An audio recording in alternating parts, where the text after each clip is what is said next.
Well, friends, from my list I find that I have a long way to go. I don't know that I shall be able to make it. However, as you have seen in the notice board, today is the concluding talk on our beloved friend Champaklal.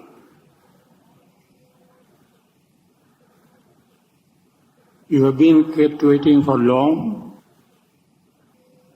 I hope your waiting will be justified. Though there may be at the end a sad note, but if you take the poet's view, then you will agree that our sweetest songs are those that tell of saddest thoughts. Last time we ended our talk in a long digression. I don't know, or it appears to me that some of you have not caught the drift of the digression. It is simple for other people like our inmates. Knowing as we do that Leonardo was Aurobindo, naturally then the child Francesco could not but be Champaklal. There are many similar traits, common traits between Francesco and Champaklal. I have read at length, and there are phrases there, if you remember, which are echoing exactly Champaklal's words. But I need not go further into it. Only that was the drift. Secondly, some devotees reminded me of a profound expression of love of Champaklal for Sri Aurobindo. They saw or used to see Champaklal coming down carrying Sri Aurobindo's commode almost close to his bosom, as if it was a very fine child, or whatever you like to call it, or as if it was some celestial substance emanating some fragrance of a heavenly lotus. In passing, you may remember, or you may not, Mother said about Sri Aurobindo that his body emanated the fragrance of a lotus. So Champaklal might have exhaled it, or inhaled it rather, and therefore it was a very precious substance that he was carrying. That reminds me also of another instance. One of our colleagues at that time was Dr. Bachalar. He was a great devotee, true devotee. He used to shed tears when he used to look at Sri Aurobindo lying on the bed, almost like a helpless child, etc. Then one day he proposed to us, in his very simple, candid way, that let us try, or let us take the Lord's excreta as a prasad. I am sorry to say, my love for the Lord was not deep enough. But he took it. And Sri Aurobindo said he was a true bhakta. Now then, we come, after this digression or prelude, to our proper subject. which is today Champaklal's part of service to the mother, if you remember. After Aurobindo's passing, he has been spontaneously or naturally transferred to his original service to the mother. And he treated himself very well. I was left in the lurch. Our partnership was separated, as if a sword of fate was hanging over me. What will be my destiny? Shall I be sent back again to the dispensary from where I got a double or triple promotion? I was thinking. But as mother, true mother, her divine compassion overwhelmed me. He said, you can go on staying here, sleeping in Aurobindo room. I will give you another room for your work. And you have plenty of work to do. So you can understand my joy and my gratitude towards the Divine Mother. So the problem was solved. Only my joint partnership with Champaklal was disjointed. Couldn't help it. But he used to come back at night and we used to share Aurobindo's room, sometimes dreaming, sometimes talking, sometimes reminding ourselves of our past memories and so on and so forth. Well, Champaklal's duty to the mother or his service, I cannot with authenticity say what it was exactly as I did or saw about his service to Aurobindo, because I had not access to mother's room. So I shall not be able to say in detail all that he had done for about 25 or 26 years. What I propose to do about his service, two or three things that stand very prominently. One, he was given the supervision or a control over the people who are going to see the mother. Second one was to prepare birthday cards. Now in the first one, what control was necessary? People had increased a lot, and there were quite a number of people who was to go to see the mother. And they spent a lot of time. Mother was put in a very awkward position. She could not say, go away now. Though she said, now go, they would not. So spending a lot of time and delaying mother for her, even for her lunch or midday. So Champaklal was supposed to look after this work. He is to ask, get information, and what is the business, so on and so forth. Sometimes, if he found to his dissatisfaction that people were only coming to do nothing, to take a mother's time, they were not sincere people even, he could detect that, then he used to lose his temper. Then afterwards, he used to feel repentant about it. So that is about the visitors. The second thing was birthday people. As you know, even today, at that time it must be something very special to go to mother and have her blessings on the birthday. At first there was no question of giving any birthday card. So Champaklal says in his book that when children used to come and go away empty-handed, he used to feel pity for them. So he himself used to draw some pictures on a card and give it to mother so that she would write her blessings on them. That was the origin of the birth of cards. And these cards afterwards became so precious, so beautiful, so perfect in their outer appearance that Champaklal got the title of Master of Cards. Some of you, I am quite sure, or our old people, have a lot of these birthday cards still with you.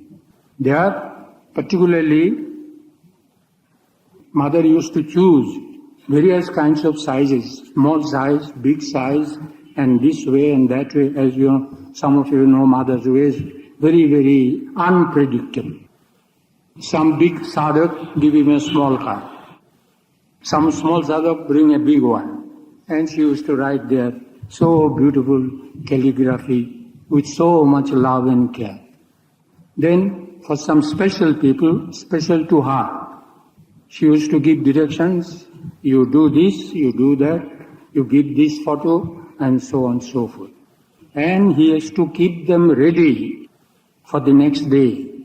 There would be 10 or 12 or less than, about amount varying according to the birthdays.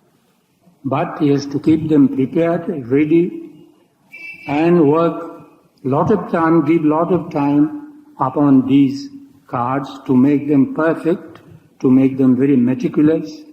Therefore you can understand how much time he used to give. So this became his major work for so many years till mother could not see visitors. Till then he was doing this work.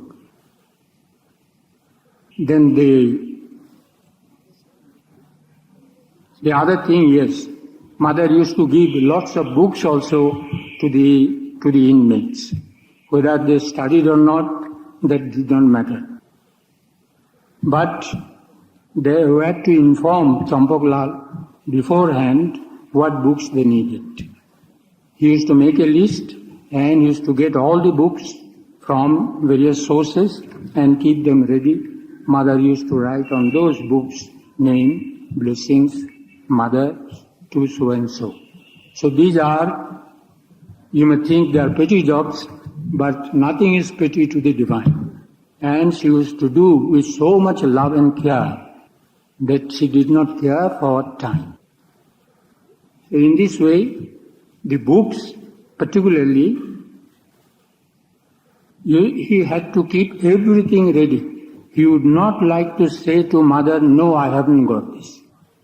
That would be a shame on his part or imperfection on his part. So everything that mother wanted, he knew mother's choice or how the mother works, had some intuition about it.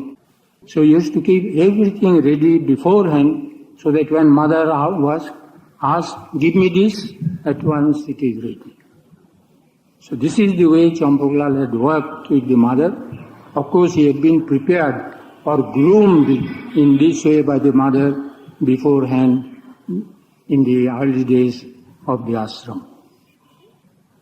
Then these books, though she gave books, naturally there are so many, even young people for the sake of show or for the sake of some treasure from the mother, they used to ask, Mother, give me life divine. A girl of 10 or a boy of 10, life divine synthesis they were asking. At one time I remember in the playground, mother used to mildly or gently or sweetly scold the children. Oh, you don't read Mother Aurobindo books. You don't read, you ask questions and you don't read them. So here must be the same case with these people as well. Then, and many other things he had to keep, for he did not know, mother was unpredictable, what she would ask for. So today, the other day, in passing, our trustees paid a visit to Champaklal's treasures.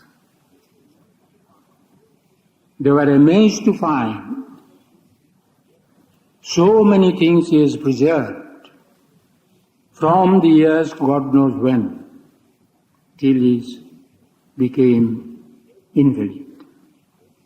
Everything docketed, everything labeled, everything classified whether it is some blessing, whether it is some writing, whether it is some picture, so on and so forth, all that had come to mother, he had taken, he has kept them, and there were so many drawers, so many almirahs, so many boxes. It was simply amazing. One could have easily started a museum showing all these things. He was so meticulous about it, and so everything he thought so precious. Mother's touch, it has come to mother, so on, so forth. One instance I give you, somebody told me, there were 2 safety pins. Labeled there, these 2 safety pins have been used for the mother's bed. Imagine. And he has kept them. One single instance speaks a lot. And other things we have heard, we have told you, mother herself has said, while introducing him to Andre, the,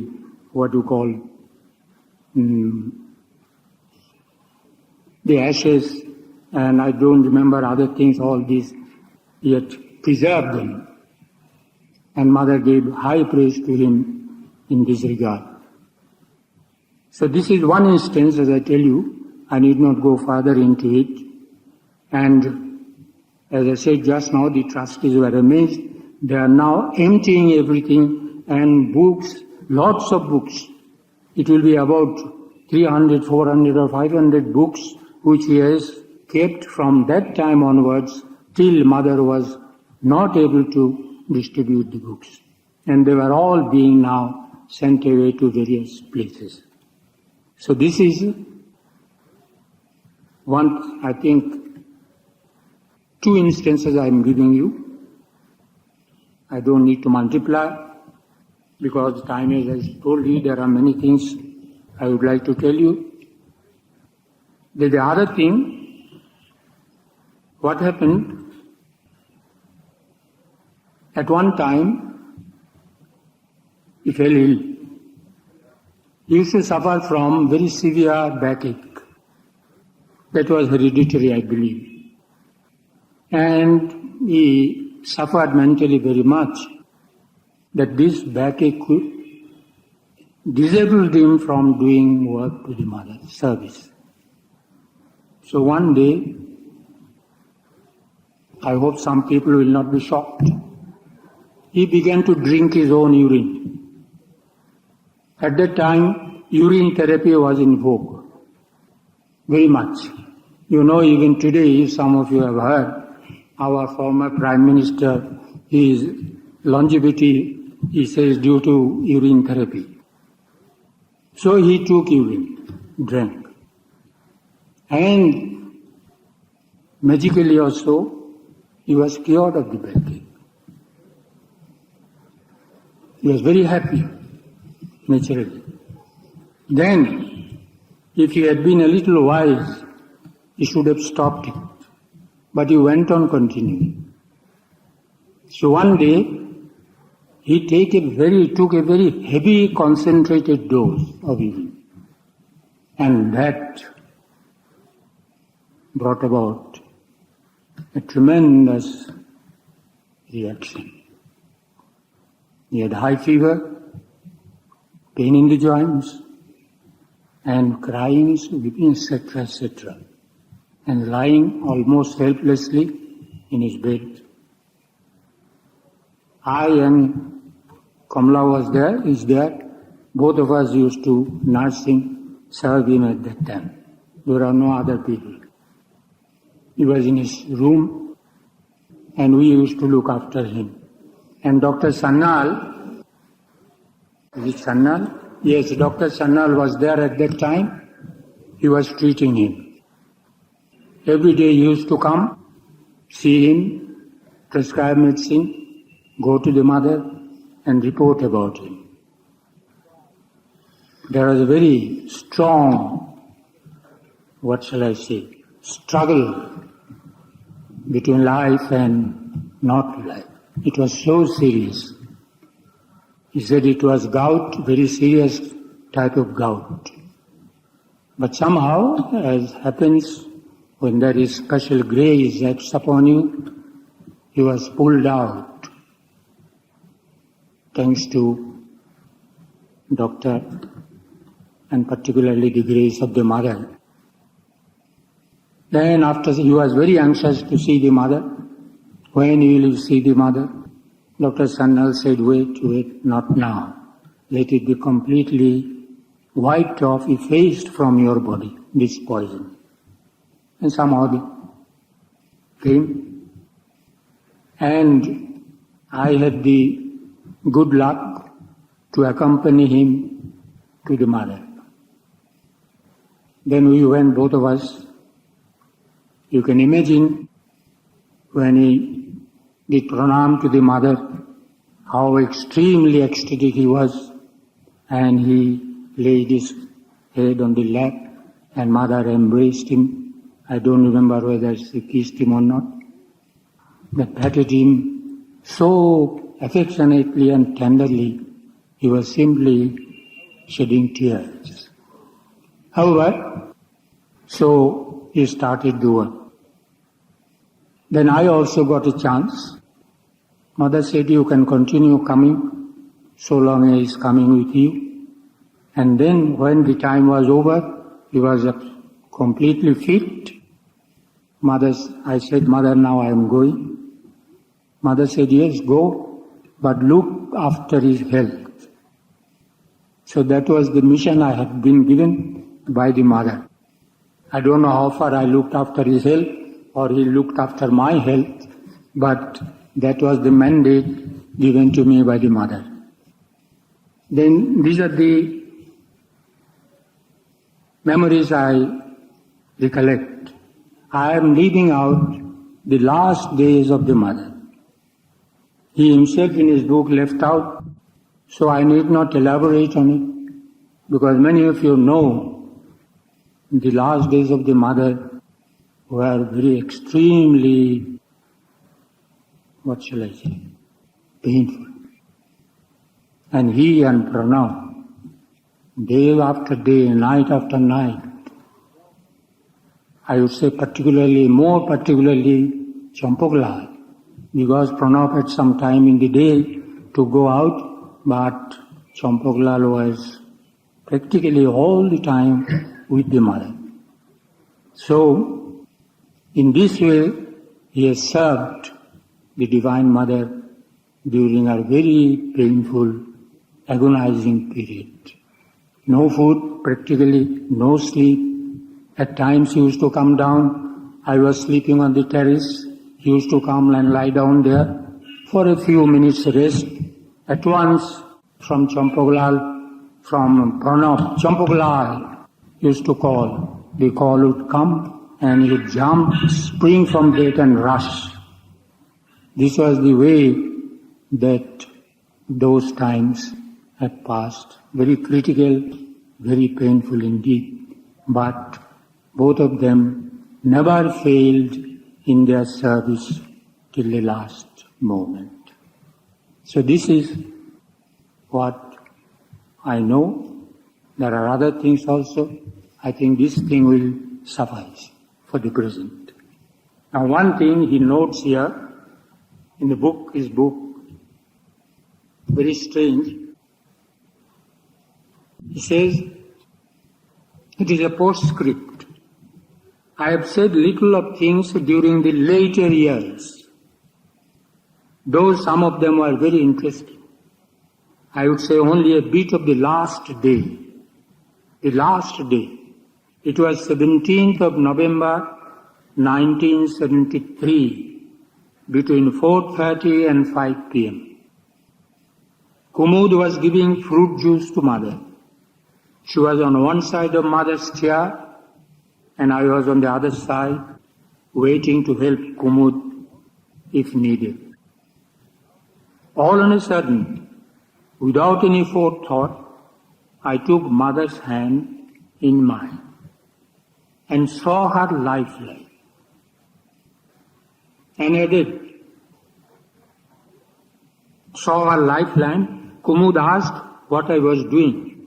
I told her that I saw mother's lifeline and added, "Oh, there is a very short lifeline. But she has lived much more than that." I was very much surprised to see her lifeline. Sri Aurobindo had a very long lifeline. Still, he left his body early. But in mother's case, though she had a very short lifeline, she lived long for us, gave herself so freely, and showered her grace so abundantly.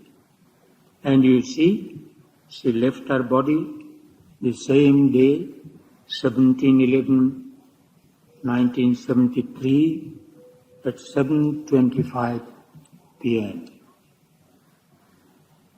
Now, he has kept some record, as in the case of Sri Aurobindo, I have read out to you.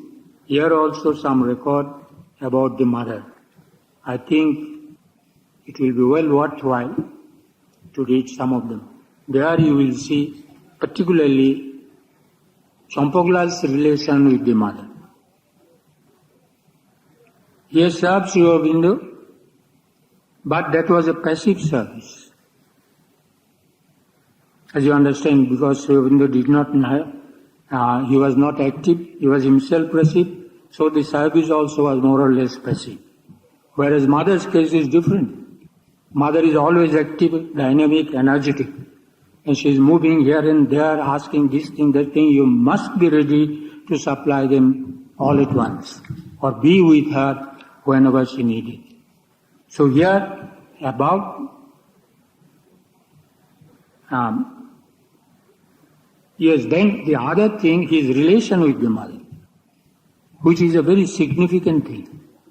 How he was so free, like a child, as he has said, taking liberty with the mother, and mother happily, pleasantly acceding to his wishes. Now, first thing, this thing, of course, mother used to write sheets, in slips of paper, and she used to throw away. Champaklal used to gather them and keep them. Here is one in 1951. I was born in France. Many people ask us why she was born in France. Here is the reply. I was born in France because some special education was necessary.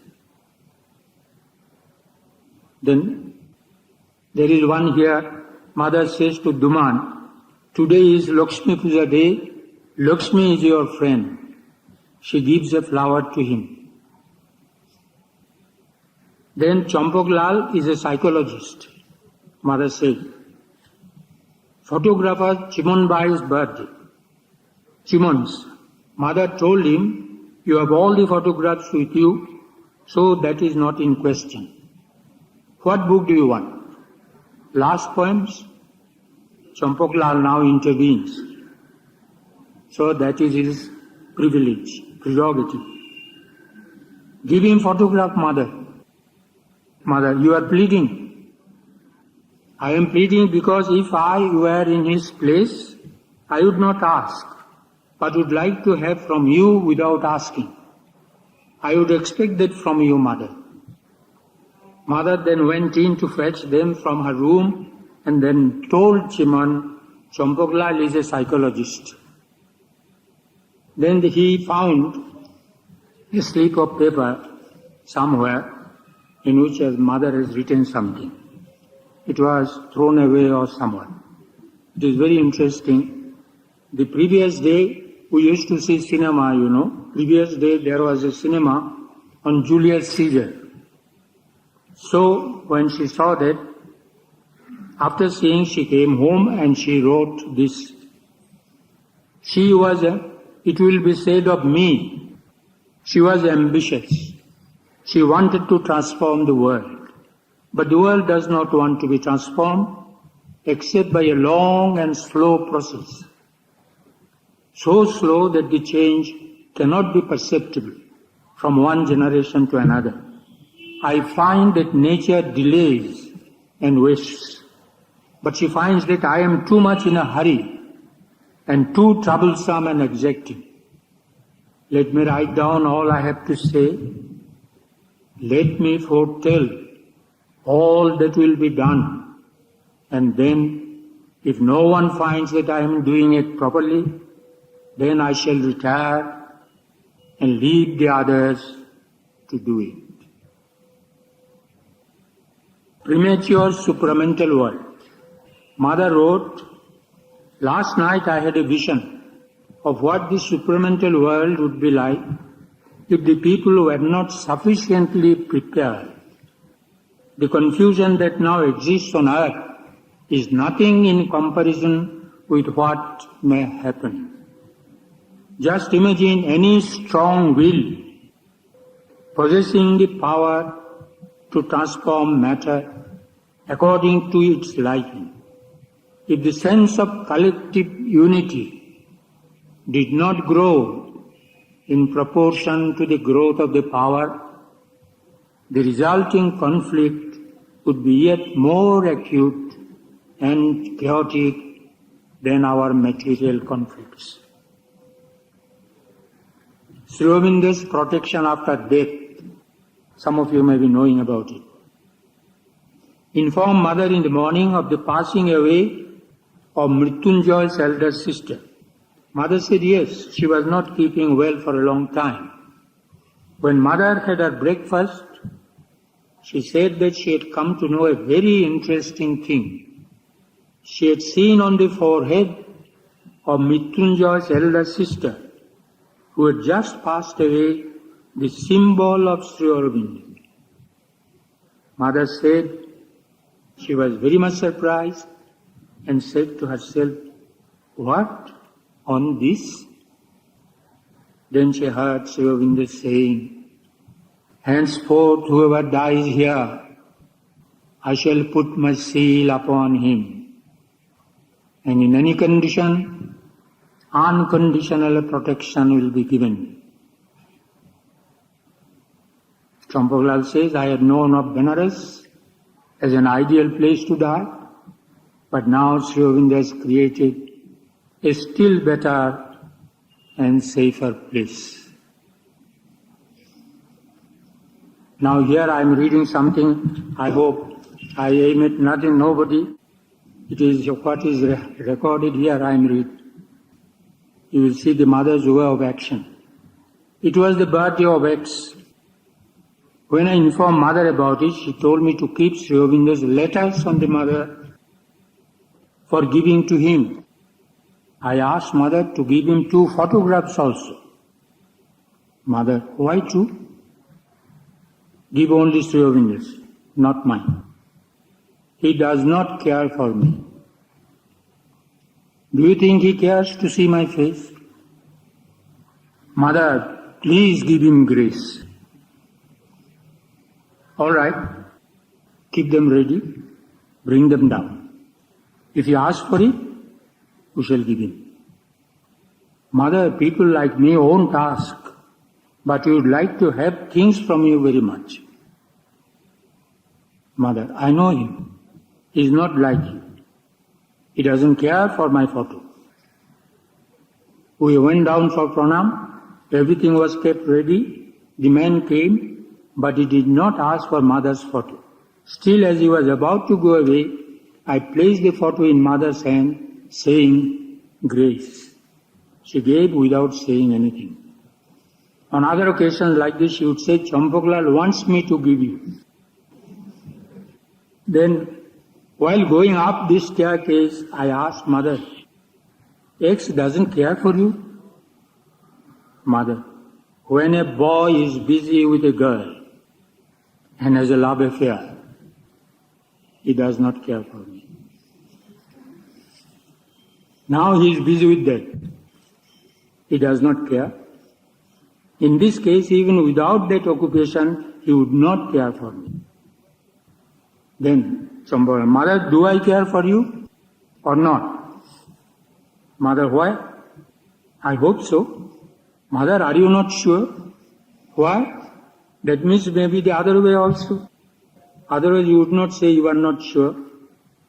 No, no, Champaklal. I would have been surprised if it was the other way. That would have surprised me very much. She patted me with feeling and a broad smile. Some people had complained to the mother that some people were taking their food in carriers and sharing it with unauthorized persons in their rooms. Mother, people are dishonest. She repeated this remark thrice and showed her displeasure by her expression. She remained quiet. After some time that day, I asked, suppose I take my loaf, which comes to me as my quota. I give it to somebody who has permission to stay here, but is so poor that he cannot afford to pay for food from dining room. The person is very anxious to stay here. If I give my share to him under these circumstances, is it still dishonest? Is it stealing? Mother, yes. Mother, I do not ask for anything extra. I only give from my share.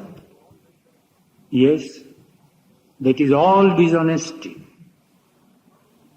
What you are given is not meant for them. Champaklal's impudence. Then, mother, you will not find a single honest person in the ashram. Mother remained quiet, calm, serious. It was indeed difficult for me to understand her that day. But today, by her grace, I do. So that is Champaklal. So about these cards, some reference. It is interesting to know what the mother once said about these cards which was preparing.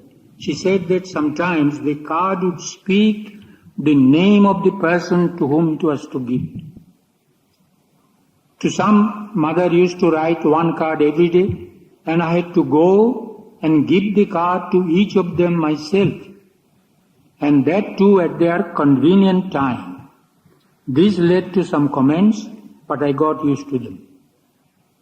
All this is good, you may say, but what would you say if I tell you that some chose to return the card that was given to them by mother with so much love?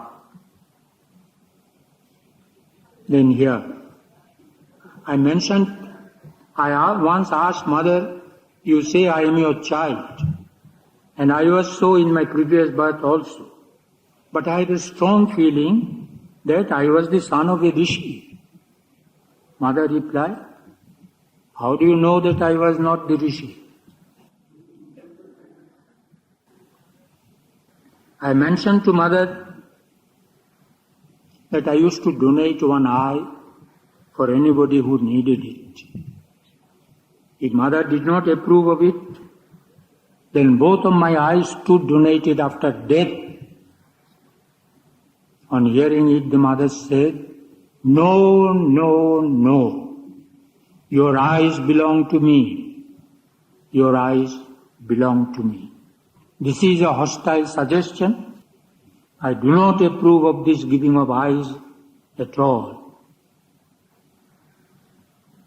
Then here is mother's another way. There was a time when mother was very particular about a certain disciple. Let us call her X, so it was her. She would always give top priority to her letters, etc. But that person had many pursuits, what you would call distractions. One day mother gave me a letter to be delivered to X and said, Tutsui, meaning immediately. I told the mother that it would be done and added, Mother, you are so particular about her, but she is not. I know that. Perhaps one day she may realize the value of what you are doing for her. I don't know. Mother, when that happens, I shall leave her. Do you see? That was mother's way of awakening X to truth. Once the awakening was effected, there would be no need for her to occupy herself further in that direction. Then there was, I know, some of Yvonne, there was a French lady, had brought her monkey to mother, as it was his birthday. The interview took place, I was there by mother's side. The monkey sat on mother's lap, folded his hands and did namaskar. He looked at mother wonderfully. He played for a while and then jumped on my head and sat there, so very human. Mother gave him the flower of Aurobindo compassion to eat. He was very fond of it. Then about these interviews and visitors, as I said, Champaklal used to inform mother if there were more people, etc. So some people have come and would come along with that person and see the mother. Champaklal informed mother. And when I informed who wanted to come with whom, she would usually say, all right. One day, however, she asked me, Champaklal, are you asking or is he asking? Mother, they like to come. But has he asked? Mother, some people ask and generally you allow. You rarely say no, but some nice people hesitate and do not ask, though they would very much like to come. You know very well, mother, I stand for people, especially those who do not ask. Mother smiled and said, all right. And this happened quite often. I think that is the end of it. Oh, this is very... In the course of some remarks while dealing with a letter, mother said, I want 3 kinds of people. Those who can work, those who do sadhana, those who have money. Mother was fond of money. At least one of these things must be there in each. When I say sadhana, it is not a nominal sadhana, but the true sadhana. So these 3 kinds of people, mother likes. I think that is all about it. So you have seen the beauty lies in Champaklal's relationship with the mother. The second thing, how he is standing for other people, how he will be able to bring them near to the mother, get a touch. I don't know what to do. Now, whatever it is now. So after mother's passing, Aurobindo has passed before, mother has passed now. Champaklal was jobless. Othello's occupation was gone. He had some other duties to perform. He was made the custodian of mother's room and Aurobindo's room. So he used to go every morning to make the room tidy, place other things, so on and so forth. Aurobindo's room, of course, as Bangshidhar is doing now, he was doing that to begin with, but he gave that up because he saw that some people instead of doing pranam to Sri Aurobindo room, they were coming and doing him pranam.